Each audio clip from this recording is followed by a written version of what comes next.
Hey everybody, this is Minion Soldier. Once again, this is a piracy show. Now, going into this sale, we've been talking about a lot of individual ships, but I kind of wanted to step back and take a more broad view on the topic of the sale and the upcoming release of 3.0. And one of the things I think is going to play out really big with 3.0, and that is, of course, planetary landings and doing missions on the surface of a planet.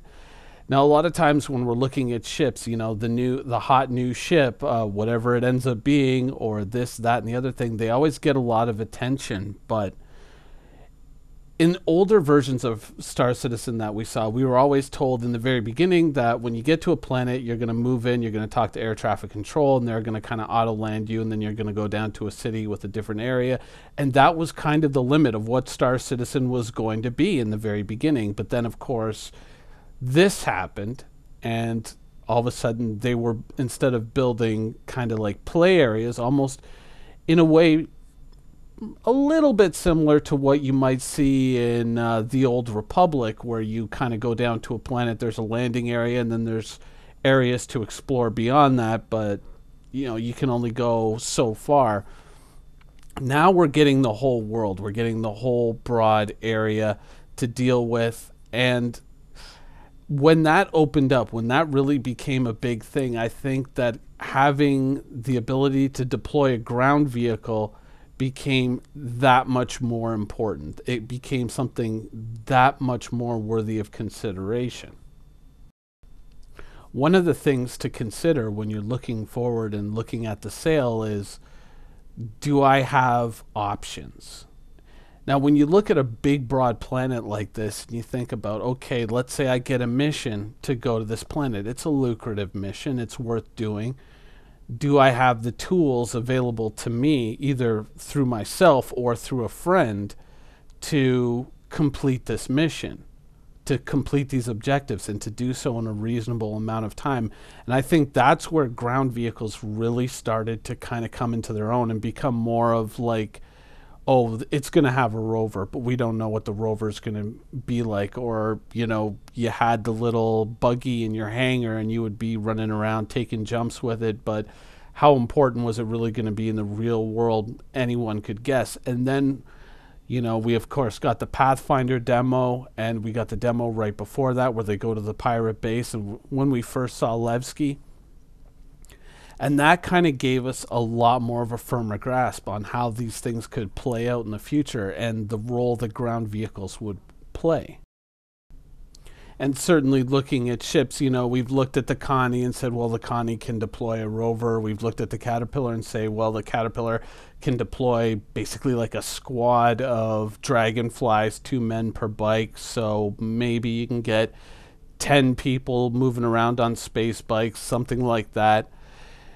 And certainly we've looked at larger ships like the Starfarer and said, well, the Starfarer, you could probably get about 3 vehicles in there. Plus, it does have that ramp, so you can lower them down, and you can use that to kind of deploy a small but fairly strong force onto the surface of a planet. But still, it's kind of a very hard thing to define. It's very hard to say, oh, this will be good, but this probably won't be good. You can look at the Dragonfly and say, yeah, it's got that open cockpit, it'll be easier to shoot people out of it, yada, yada, yada. Or who knows if the Ursa rover is really good. Maybe it can be in these situations, but maybe not in those. But it's really hard to tell because, 3.0 is still behind the Evocati curtain, as it were. And we're only going to get, once we have 3.0, the very first iterations of these missions, so it's going to be kind of very difficult to gauge where things are going to end up. But I still think that ground vehicles are going to have a huge role to play in the game. And I'm not saying that because of any one vehicle, but I think in a broader sense, you can use other games to give yourself not a one-for-one comparison, but to give yourself an idea of how things could play out and the benefits. Now, this game here is Armored Warfare. It's basically kind of a World of Tanks clone, set in the modern day using modern vehicles. There's nothing that could be any further from Star Citizen, I think, than this game right here. So what value is there to even having this in this video? What could I possibly be hoping to achieve by bringing up this game? Well, there is actually something that we can pull out of this. Now, Armored Warfare, of course, if you don't know, was one of these games that had a lot of potential and squandered it, and pretty much failed spectacularly on launch because of that. But one of the features that they brought out, which made them kind of unique compared to, say, War Thunder or World of Tanks, was these things right here: co-op PvE missions. This was an alternative way to progress through the tank trees in the game. And these actually did really well with the players. This was something that the players were like, you know, I actually like this. There were a lot of reasons, and you know, we don't need to go into them, but generally it's a lot easier to carry 4 people than it is to carry 14. So it's a lot more enjoyable to play this way and a lot less frustrating. Now, once again, there's nothing here that could immediately be related to Star Citizen, right? There are no spaceships. We're playing on a closed battlefield of like 1.2 kilometers by 1.2 kilometers. It's set on Earth during, you know, the near future-ish. What value could we possibly pull out of this? Well, what we're doing now is we're playing a co-op battle, and we're using multiple armored vehicles to achieve our objectives within a battlefield. Now, if you think back to the Gamescom demo, the Gamescom demo of 2016, when they had to go to the pirate base, they left from Levski, they got in the Freelancer, they found themselves a Dragonfly, and they went to the pirate base to go retrieve the goods and get double-crossed, yada, yada, yada. Now, if we use this game and we kind of pull an idea out of it, what if they had had multiple ground vehicles? What if they had had 3 Ursa Rovers, each one, say, loaded with a squad of infantry, or, you know, 5 or 6 infantry, whatever the designation is for that, and they were assaulting that pirate base in unison in an organized fashion? How would that have changed how that mission played out? You know, how would that possibly have benefited them? Well, in a universe like Star Citizen, unlike this one or unlike a lot of game universes, death matters. Injuries matter. And it's not just a case of, oh, well, I guess I gotta wait at the graveyard for 15 extra seconds before my character magically respawns. No, like when in Star Citizen, when you go to the graveyard, that's it. You're gone.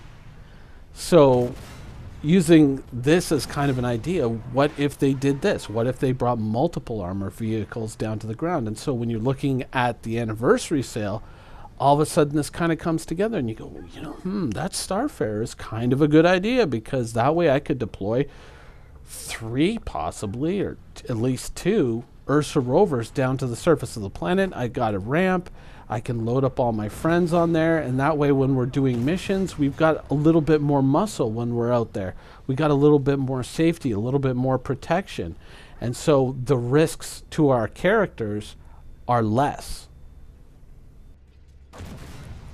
Now, oftentimes, you know, people sometimes, I think, get a little mad with me when I kind of dampen their enthusiasm for certain ships when they come out, certainly certain Flash new ships. You know, the new fighter, the new this, the new that, and I'm like, no, that ship's not all that great. Let me show you what a great ship is, blah, blah, blah, and I say Starfarer G, and people are like, it's boring. But when you kind of look at video games from a distance, you realize that what a video game really does is it asks you a series of questions. It presents you with a series of problems, and that's generally the basic format of every game. It presents you with a series of problems, and then you have to solve those problems.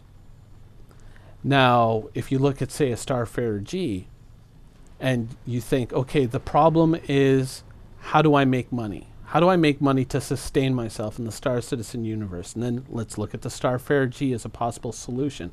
Well, the Starfarer G kind of gives you 3 solutions right off the bat. Now you could land it on a planet and you could deploy a couple of ground vehicles to help you do missions like we're doing here, sort of thing.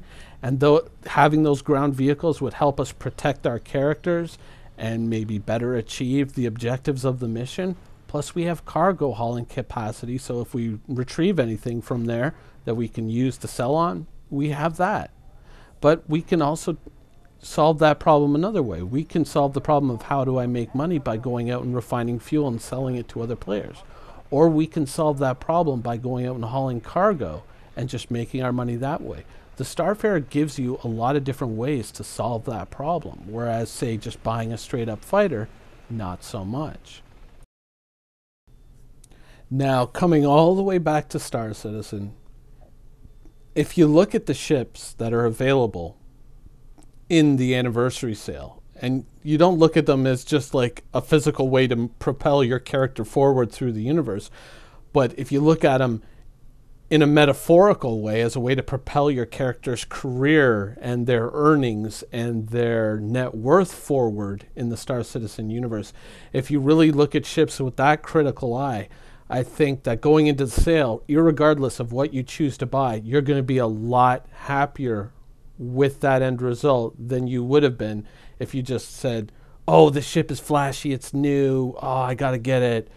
You know, really step back and, you know, be critical of things, and not just critical in the sense that, oh, whoever designed this must be blind, blah, blah, blah, blah, blah. Not like that, but be critical in the sense of, do I really think that this is going to give me the worth out of it that I want? Is this really going to be what takes me forward the best way possible? Is this really going to be something that day in, day out, I'm going to be happy with? Or is this going to be something that's going to sit in my hangar and I'd be like, well, I'd like to use that, but it's more efficient to use this, and I generally always default to this because it's just easier as well. That sort of thing. I think if you use that mentality when looking at all the ships that come up for sale, and use that to inform your choices as to what to buy or what to melt and buy, then I think you're going to be a lot happier with what you get out of this anniversary sale. Anyways, that's the show for today. I hope you guys enjoyed it, and thanks for watching.